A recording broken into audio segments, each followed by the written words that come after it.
A new philanthropic fund with a focus on Orange and District was officially launched last night. It's called the Sally Foundation, and founder Mike Roche joins me now. Good morning, Mike. Good morning, Melanie. Tell us a little bit about the Sally Foundation. We've spoken a number of times. What's it all about? My wife and I formed the Sally Foundation. It's a small private charity. We formed it in 2013, and we've been doing a bit of stuff in Africa, and then we've turned our mind to where would we focus our energies in Australia. And because we both come from the country, we grew up in Queensland, we wanted to work out a way that we could help focus some energies on regional Australia. It's got a lovely backstory about the name, and that Sally was your wife's very resilient rural grandmother. That's right. So Geraldine was very keen to leave. It's really a bit of a legacy for her, or in her memory, because she was a person who came from nobility and ended up in rural Australia and had a pretty tough time, and really just how she came through that's the inspiration for it. You're Sydney-based people, and you had some money in your heading towards retirement years that you wanted to share. Why the Orange focus?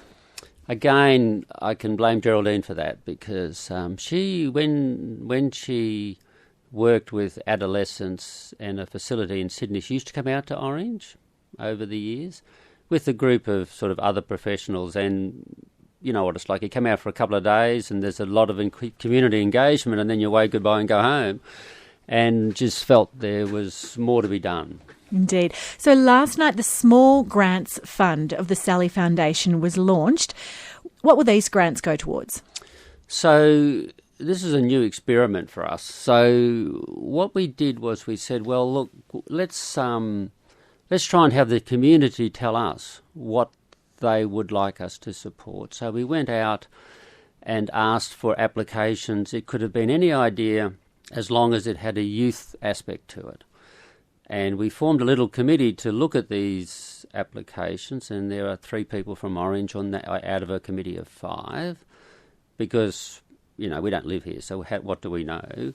So the 7 grants, they're very interesting and varied. So one was a grant from Infusion Australia are going to run this. It's what they call a peer leadership grant, which would get kids from year 9 in one of the schools to mentor and bring kids coming into it in year 7.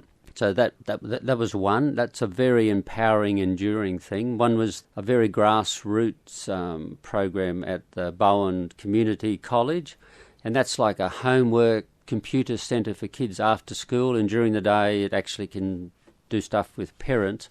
So there's a big variety, a night basketball, Friday, Saturday night for kids who might otherwise be at a bit of a loose end. They've got an interesting twist, but they go and pick them up because transport's not that easy, and they also have a meal. But if you want to play basketball, there's a life skills compulsory little workshop beforehand.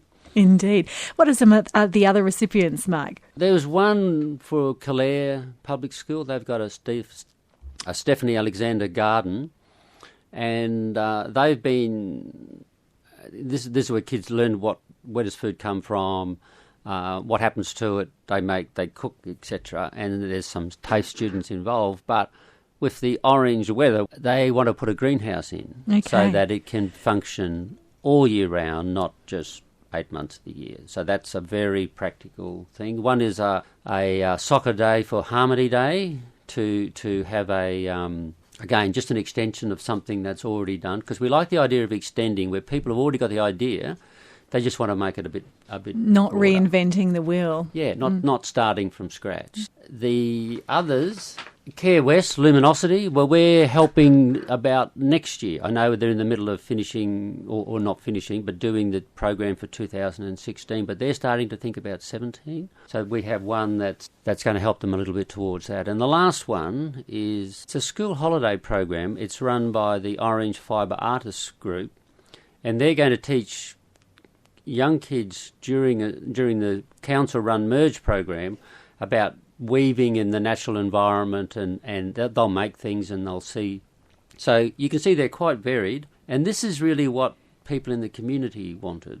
Have you been interested to see the level of interest in philanthropy, people both wanting to tap into those grants, but maybe others encouraged to see philanthropy as a part of their life? I think, yes. Like a lady at just last night, for example, at the end of the little function thing we had, she said, you know what, maybe what we do, where we've historically thought, well, who could help us do this? Maybe actually we could help some others.